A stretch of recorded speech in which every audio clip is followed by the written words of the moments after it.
अनुमंडल पुलिस पदाधिकारी शाहपुर के तत्कालीन थानाध्यक्ष और अन्य पुलिस कर्मियों को भी आरोपी बनाया गया है। एफआईआर दर्ज होने के बाद न्यूज 18 ने भरत तिवारी की मां आशा देवी से बातचीत की है। भरत तिवारी की मां ने कहा कि जिन लोगों ने उनके बेटे को मारा उन्हें फांसी तो मिलनी ही चाहिए। भरत की मां ने पीएम नरेंद्र मोदी तक से गुहार लगाई। उन्होंने कहा कि पीएम पर मुझे पूरा भरोसा है, न्याय जरूर मिलेगा। उन्होंने कहा कि पुलिस से भरोसा अब उठ चुका है, उम्मीद अब प्रधानमंत्री और हाईकोर्ट से ही है। भोजपुर जिले के शाहपुर थाना क्षेत्र के बिलौटी गांव में हुए पुलिस एनकाउंटर में भरत तिवारी की मौत के बाद आज 6वें दिन परिवार के आवेदन पर पुलिस ने मामला दर्ज कर लिया है, जिसमें कि जगदीशपुर के तत्कालीन अनुमंडल पुलिस पदाधिकारी, शाहपुर के तत्कालीन थानाध्यक्ष समेत कई पुलिसकर्मियों को यहां आरोपित किया गया है। परिजन लगातार मांग कर रहे हैं कि उन लोगों को गिरफ्तार करके तुरंत मुकदमा दर्ज किया जाए और उनको फांसी दी जाए। मां हमारे साथ मौजूद है। लगातार हम इस मुहिम को आगे बढ़ा रहे हैं और हम उनसे सीधे तौर पर जुड़ेंगे। अब बताइए, 6 दिन बाद एफआईआर भइल है, का लगता अब बेटा के न्याय मिली? उम्मीद बा न्याय मिले के? उम्मीद बा हाई कोर्ट से उम्मीद बा। तो थाना में तो मामला दर्ज हो गई, लोग आवेदन दिले रहे, थाना में मामला दर्ज हो गई ना? राउर का मांग बा, का कह जाऊ पुलिस वाला के? हमारा मांग बा फांसी होके के चाहिए, फांसी होके के चाहिए। जे जे ओमे माने शामिल रहे, जेकर शामिल बा, जे मरले बा ओकरा फांसी होके चाहिए। हमारा ये मांग बा मोदी जी से, हमरा के जे मरले बा ओकरा, जेकर हाथ बा ओकर फांसी। जेकर हाथ बा तो अब तक थाना में मामला दर्ज हो गई, थाना में मामला दर्ज हो गई। थाना का करी? थाना कुछ ना करे ना, थाना ना, थाना तो गुंडा है, वह तो मरले बा, थाना का करी? एसटी पर ये अथी वाला मरले बा सर, एसटीएफ वाला, हाँ मरले बा सर, ओहनी पर कार्रवाई ओहनियों का फांसी होके के चाहिए।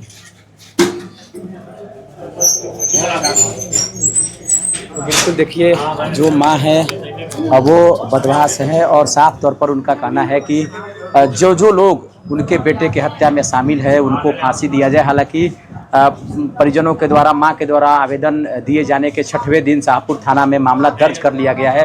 लेकिन अब देखने वाली जहां परिजन लोगों का साफ तौर पर मानना है कि जो भी पुलिसकर्मी हैं उनको कड़ी से कड़ी सजा दी जाए। और अब देखने वाली बात ये होगी कि पुलिस के द्वारा दर्ज शाहपुर थाने में एफआईआर के बाद अगला अनुसंधान में पुलिस क्या कार्रवाई करती है, ये तो आने वाला वक्त ही तय करेगा। और देखिए, भरत तिवारी को न्याय दिलाने को लेकर आज महापंचायत का आयोजन किया गया है। आरा के बिलौटी गांव के कुंडेश्वर महादेव मंदिर में श्रद्धांजलि सभा, ये महापंचायत का आयोजन हुआ है। और भरत तिवारी के एनकाउंटर के मामले में अब धीरे धीरे जन आंदोलन की तरफ ये मामला बढ़ता हुआ नजर आ रहा है। महापंचायत में बिहार, झारखंड, उत्तर प्रदेश, दिल्ली और हरियाणा से भी लोगों के पहुंचने की संभावना है, जिसको लेकर तैयारियां जोर शोर से चल रही है। कुंडेश्वर महादेव मंदिर के प्रांगण में बड़ा मंच बनाया गया है। बड़े मैदान में लाखों की संख्या में लोगों के बैठने के इंतजाम भी किए जा रहे हैं।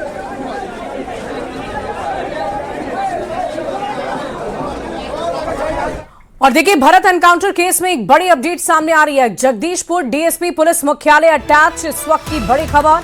अगले आदेश तक पुलिस मुख्यालय अटैच किया गया है। राजेश कुमार शर्मा पर कार्रवाई की गई है। पंकज कुमार मिश्र बनाए गए जगदीशपुर के डीएसपी। इस वक्त की बड़ी खबर आपको बता रहे हैं, जगदीशपुर डीएसपी पुलिस मुख्यालय अटैच हुआ है।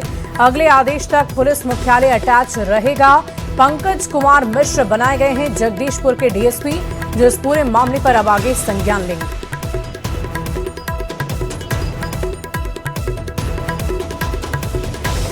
और इस वक्त की एक और बड़ी खबर आपको बता दें, भरत तिवारी एनकाउंटर के मामले पर बाबा बागेश्वर का बड़ा बयान सामने आया है। उन्होंने एनकाउंटर पर सवाल उठाते हुए कहा कि भरत तिवारी पर प्रशासन ने सरेंडर करने के बाद गोली चलाई।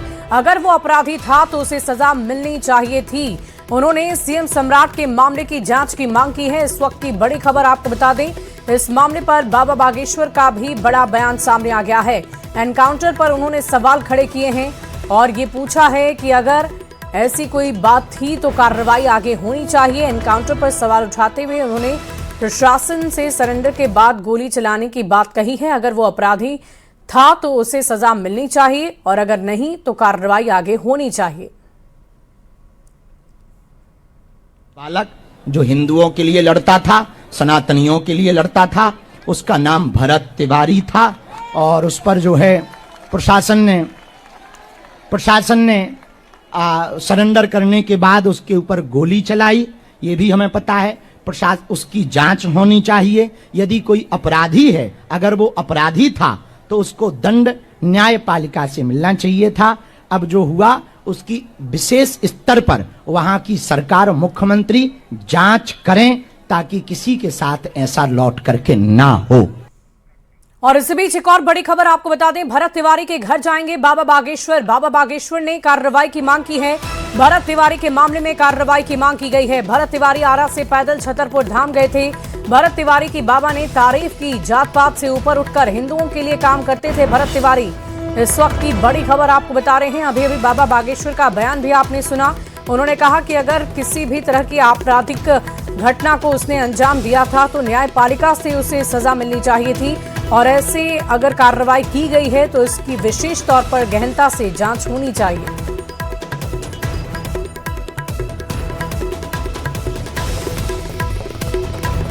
और देखिए, इस खबर की अधिक जानकारी देंगे न्यूज़ 18 संवाददाता हमारे साथ चंदन जुड़ रहे हैं फोन लाइन पर। चंदन, ये बताइए कि आज जो ये महापंचायत बुलाई गई है उसमें क्या तैयारियां की जा रही है? क्या अलग अलग राज्यों से भी लोग पहुंच रहे हैं? जानकारी ये भी मिल रही है कि उत्तर प्रदेश से भी लोग आ रहे हैं वहां पर उस महापंचायत में शामिल होने।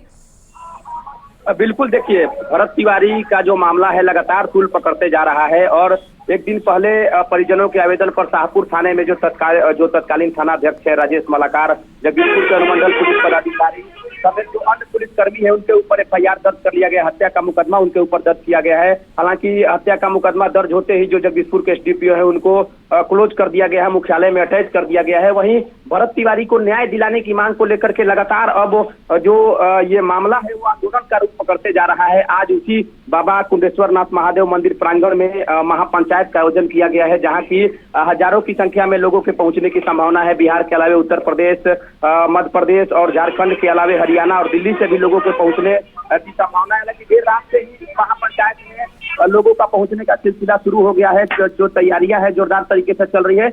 महापंचायत के माध्यम से मुख्य रूप से 3 मांगे शामिल हैं। पहली मांग भरत तिवारी को न्याय दिलाने को लेकर के है। दूसरा जो मांग है वो ये है कि जवैनिया के जो विस्थापित किए गए हैं लोग उनको अच्छे से वहां बसाया जाए, जिसकी मांग लगातार भरत तिवारी कर रहे थे, जिसकी लड़ाई लगातार भरत तिवारी लड़ रहे थे, उसको लेकर के लोग मांग कर रहे हैं। और उसके साथ साथ लोग जो दोषी पुलिसकर्मी है इस इनकाउंटर में जो पुलिसकर्मी शामिल है जिन्होंने भरत की गोली मारकर हत्या कर दी, उनके ऊपर आपराधिक मुकदमा तो दर्ज हो गया लेकिन उनको फांसी देने की मांग कर रहे हैं। और लगातार जो मृतक की मां है, भरत तिवारी की मां है, कल वहां लोगों का भी जमावड़ा लगा था। पवन सिंह की पत्नी ज्योति सिंह भी पहुंची थी। उसके अलावा JDU के जो विधायक है अमरिंदर पांडे, पप्पू पांडे, वो पहुंचे थे। उन्होंने आर्थिक तौर पर सहायता भी प्रदान की। और इनकाउंटर पर लगातार लोग सवाल उठा रहे, चाहे वो सत्ता पक्ष के लोग हो, विपक्ष के लोग हो। साफ तौर पर उनका कहना है कि जो भरत तिवारी का इनकाउंटर हुआ है वो बिल्कुल गलत हुआ है। पुलिसकर्मियों ने सरेंडर करने के बाद उनको गोली मार दी है और इसका तस्वीर भी वायरल हुआ था।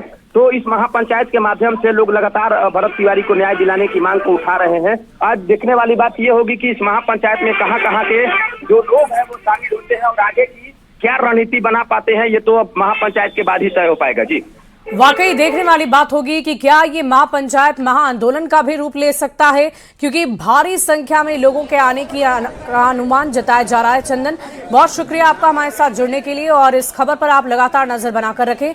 हमारे साथ न्यूज़ 18 संवाददाता पटना से अमित भी जुड़ रहे हैं, उनका भी रुख कर लेती हूँ। अमित, ये बताइए कि अधिकारियों पर भी कार्रवाई की जा रही है, DSP बदले गए हैं, मुख्यालय को अटैच किया गया है जगदीशपुर, तो ये क्या चल रहा है, इसके बारे में पूरी विस्तृत जानकारी दीजिए। देखिए, ये इस पूरे मामले में जो पुलिस की जो कार्यशैली रही है वो सवालों के घेरे में रहते हैं।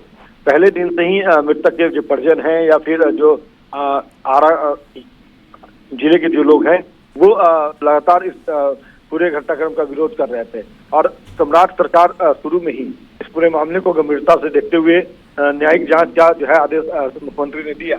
और अब चूंकि ये मामला जो है प्रथम दृष्टि ये पाया गया, DIG साहब जो है वो जांच कर रहे हैं। उधर जो है न्यायिक जांच जो है वो पटना हाईकोर्ट के रिटायर्ड जज के जरिए किए जा रहे हैं। तो इस बीच जो है ये पाया गया कि जो SHO हैं उनकी कार्यशैली ठीक नहीं रही। SDPO जो है उनका भी कार्यशैली जो रहा वो बेहतर नहीं रहा।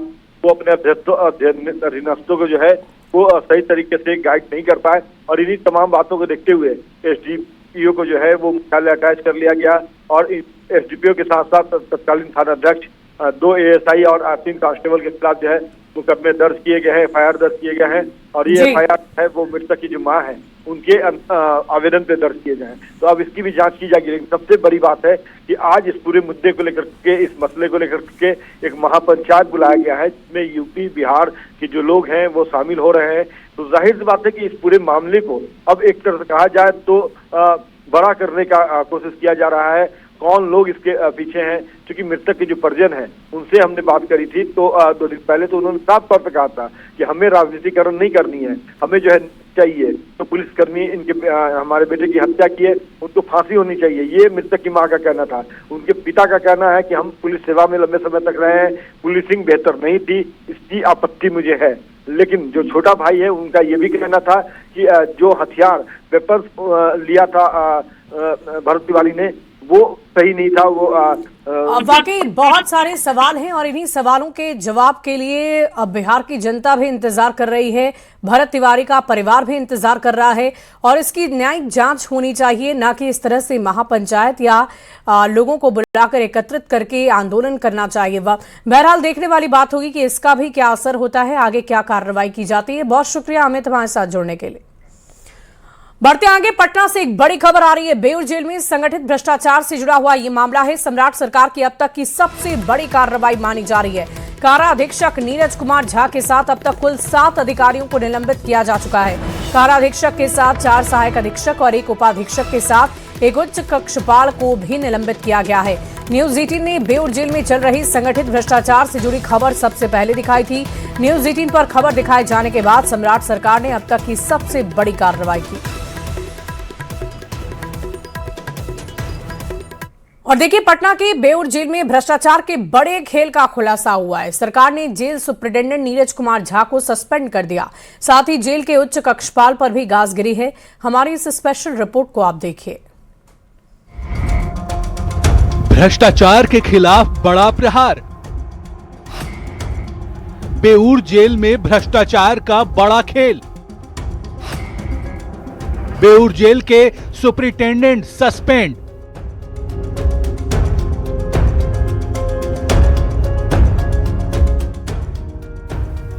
बेउर जेल में भ्रष्टाचार का बड़ा खेल चल रहा था। खेल ऐसा कि आप भी जानकर हैरान रह जाएंगे। और ये सब खेल चल रहा था बेउर जेल के सुपरिटेंडेंट नीरज कुमार झा के नेतृत्व में। सरकार ने जेल में भ्रष्टाचार का संगठित तंत्र चलाने के आरोप में नीरज कुमार झा को सस्पेंड कर दिया है। जांच में नीरज कुमार झा को दोषी पाया गया। इसके बाद ये बड़ी कार्रवाई हुई है।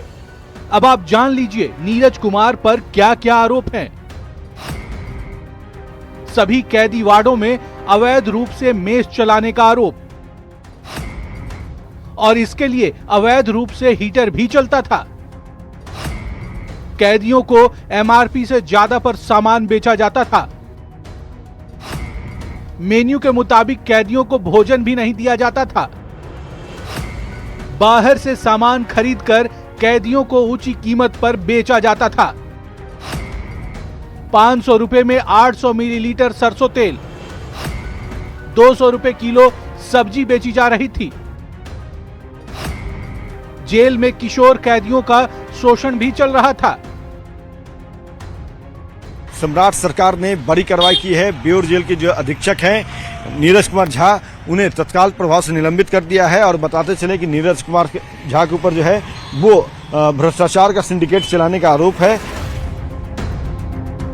कैदियों की शिकायत पर छापेमारी के बाद सरकार ने बेउर जेल के अधीक्षक को सस्पेंड करने के साथ ही जेल के उच्च कक्षपाल संजीव कुमार ठाकुर को भी तत्काल प्रभाव से निलंबित कर दिया है। सरकार ने साफ कर दिया है करप्शन किसी भी कीमत पर बर्दाश्त नहीं है। न्यूज 18 के लिए पटना से अमित कुमार की रिपोर्ट।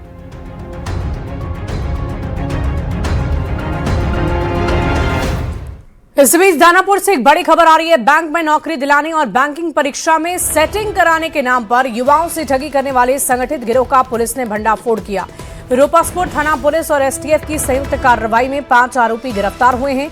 इनके पास से 22 ब्लैंक चेक, अभ्यर्थियों के दस्तावेज और अन्य सामान बरामद हुए हैं। ये गिरोह विजयनगर स्थित फ्लैट से संचालित हो रहा था। पुलिस अब नेटवर्क से जुड़े अन्य लोगों की तलाश में जुटे हुए है। रूपसपुर थाना को सूचना मिली कि कुछ लोग जो बैंक का एग्जाम वगैरह होता है, प्रमोशनल एग्जाम होते हैं, उसमें चीटिंग वगैरह का कर रहे हैं और उसमें लोगों से उगाही भी कर रहे हैं। इसमें एसटीएफ की मदद भी ली गई और जो गुप्त सूचना मिली थी उसके आधार पर छापामारी की गई। छापामारी के क्रम में एक व्यक्ति को गिरफ्तार किया गया और उसके घर से लगभग 22 ब्लैंक चेक और कुछ मार्कशीट और एडमिट कार्ड वगैरह भी मिले हैं। उससे पूछताछ की गई। पूछताछ के क्रम में पाया गया कि और भी इसके साथ लोग इन्वॉल्व हैं। एसटीएफ के सहायता से जो बाकी लोगों का नाम आया उनके घर पर छापामारी की गई। छापामारी के क्रम में 4 और व्यक्तियों को गिरफ्तार किया गया है। और देखिए, बिहार में अति पिछड़ा पॉलिटिक्स एक बार फिर से परवान पर है। सीएम सम्राट चौधरी ने अति पिछड़ा सम्मेलन में बड़ा मैसेज दिया। सम्राट चौधरी ने कहा कि वो 36% अति पिछड़ों के अंगरक्षक हैं। सम्राट चौधरी के इस बयान का जेडीयू ने स्वागत किया है और जेडीयू का कहना है कि आरजेडी का सम्राट चौधरी की सरकार में हर कोई परेशान है, जिसमें अति पिछड़ा भी शामिल है। पिछड़ा समाज लगभग 121 जातियों में बटा है, लेकिन जब ये मुट्ठी बांधता है तो सबसे ताकतवर प्रदेश का कौम हो जाता है सर। और हम तो आपको आश्वस्त करते हैं, जब तक सम्राट चौधरी आपका भाई यहाँ मुख्यमंत्री है, कोई माई का लाल आपको छू भी नहीं सकता है। अति पिछड़ा समाज जिसकी आबादी 35-36% है, उसका तो मैं अंगरक्षक हूं, कोई माइका छू नहीं सकता। खास करके उन्होंने जो कहा है कि हम इनको आगे भी बढ़ाएंगे, साथ साथ जो इनके साथ पूर्व के सरकार में खास करके 2005 से पहले जो इनके साथ ज्यादती हुई है, इनको पिछड़ेपन के जंजाल में फंसाने का काम किया गया है। इनके ज़मीन को, इनके संपत्ति को जो हड़पा गया है, तो उस पर अगर न्याय दिलाने का बात कर रहे हैं तो हम लोग के लिए बहुत खुशी की बात है। हम लोग इसका समर्थन करते हैं। आपकी चुप्पी आपराधिक है। अगर बिहार की बच्चियों, बिहार के व्यवसायियों, बिहार के आम आवाम, बिहार के अत्यंत पिछड़ा, बिहार के दलितों के साथ ये हो रहा है, तो आपकी चुप्पी ये बताती है कि आपने एक आपराधिक आर्किटेक्चर दिया है बिहार। और देखिए, बिहार के मुख्यमंत्री सम्राट चौधरी आज जमुई आ रहे हैं और सीएम सम्राट चौधरी पूर्व केंद्रीय मंत्री दिग्विजय सिंह की पुण्यतिथि कार्यक्रम में शामिल होंगे। पुण्यतिथि कार्यक्रम का आयोजन गिद्धौर के नया गांव स्थित समाधि स्थल पर हो रहा है। सीएम के आगमन को लेकर कार्यक्रम स्थल पर सुरक्षा के पुख्ता इंतजाम किए गए हैं। जमुई आ रहे हैं और आज पूर्व केंद्रीय मंत्री दिग्विजय सिंह की पुण्यतिथि है।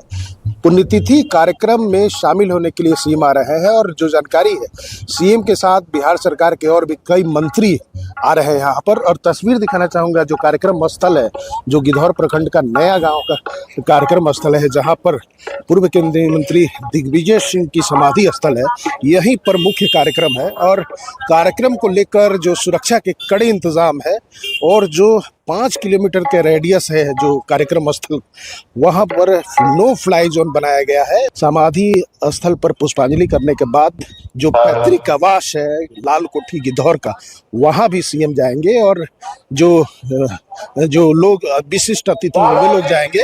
तो कह सकते हैं कि आज सीएम यहाँ पर आ रहे हैं, सम्राट चौधरी आ रहे हैं पूर्व केंद्रीय मंत्री दिग्विजय सिंह को श्रद्धा सुमन अर्पित करने के लिए इंतजाम यहाँ पर किए गए हैं। केसी कुंदन, न्यूज़ 18 जमुई।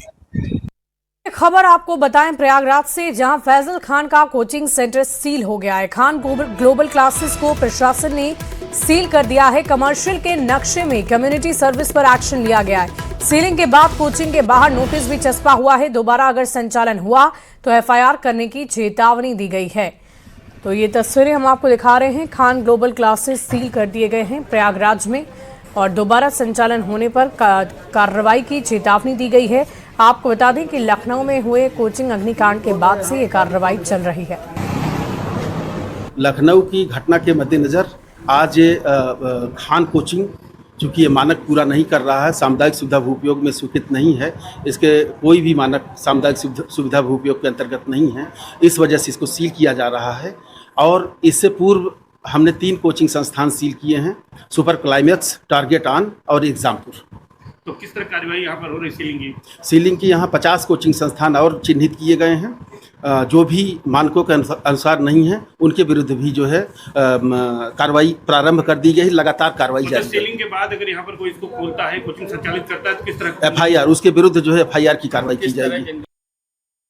भागलपुर में तेज आंधी एक परिवार के लिए जानलेवा साबित हो गई। विक्रमशिला सेतु पर हुए हादसे में बिहपुर के दिव्यांग दूध विक्रेता विनय ईश्वर की मौत हो गई है। बताया जा रहा है कि विनय अपने बेटे के साथ सेतु से गुजर रहे थे और इसी दौरान तेज आंधी आ गई। बेटे को सुरक्षित रखने के लिए उन्होंने उसे पुलिस पोस्ट में खड़ा किया और खुद बाहर खड़े हो गए। तभी पुलिस पोस्ट का पोल और टीन का शेड उनके ऊपर गिर गया, जिससे गंभीर रूप से घायल हो गए। परिजनों का आरोप है कि घायल विनय करीब 1 घंटे तक मदद के लिए इंतजार करते रह गए, लेकिन समय पर सहायता ही नहीं मिली। बाद में अस्पताल ले जाने पर डॉक्टरों ने उन्हें मृत घोषित कर दिया। इस घटना के बाद परिजन और ग्रामीण ने मुआवजे की मांग को लेकर सड़क को जाम किया, प्रदर्शन किया। प्रशासन ने 4 लाख रुपए मुआवजे का आश्वासन दिया है। हॉस्पिटल पहुंचे तो इनका लड़का का वहाँ पे इलाज हो रहा था। बोले कि फुआ वहाँ पे किसी ने मदद के लिए हाथ नहीं बढ़ाया।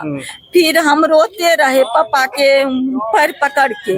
पापा हमको तो पहले उतार दिया था, पापा को हम खींच नहीं पा रहे थे, ब्लड जा रहा था। तब जब कोई नहीं आया तो उसके बाद एक ऑटो वाला आया, एक और था कोई, हम नहीं किसी को पहचानते थे। तब हम बोले कि हमको कोई मदद कर दीजिए, जितना पैसा खर्चा होगा ना हम घर से ला के देंगे, हमारे पापा को बचा लीजिए। फिर पता नहीं ऑटो वाला यहाँ पे आया, उसको किसी मोबाइल चूर हो गया था, उसको फोन भी नहीं लग रहा था किसी को। फिर उसको याद आया मेरा भाई छोटा वाला है, ये अंकल का लड़का है मेरा। अभी तक कौन है आपके? मेरे अंकल का लड़का है। कब आई? सरकार को यहाँ सरकार जो भी नियुक्त किए हैं, DM SDM साहिबा जो भी हैं वो आए, क्योंकि 4 घंटा से हम लोगों को बोलने का भी हिम्मत नहीं रह गया। टोन से पता चल रहा होगा आप लोगों को। 4 बजे से कोई आदमी भूखा प्यासा है, किसी का भाई मर गया है, किसी का साला मर गया है, किसी का पिता है, किसी का भाई है, उसको कोई देखने के लिए नहीं आ रहा है। डॉक्टर के पास यहाँ टाइम नहीं है कि वो पोस्टमार्टम करे। इसके हुआ कि नहीं? कुछ नहीं हुआ है सर। 4 घंटा से हम लोग इंतजार कर रहे हैं। सर घर जा रहा है, आंधी अल, प्रशासन जो बैठे बनेने की कहे वही में बुतरू के मैंने एगो बेटो रहे साथ में, बेटा के भीतरे में दिल्क, अपने बगल में ठड़ा भै के खड़ा रहे वो जगह। बस आंधी जैलन अथी गिरी गए घरे देह पोले। ये लगभग शाम 4 बजे एक आंधी तूफान से एक दुर्घटना हुई है, जिसमें एक व्यक्ति की मृत्यु हो गई है। हाँ, तो उसमें जो विभागीय प्रावधान है कि आंधी तूफान से अगर कोई मृत्यु होती है तो उसमें 4 लाख रुपए मुआवजा का प्रावधान है। 4 लाख रुपए? जी जी, तो वो उन्हें मिलेगा।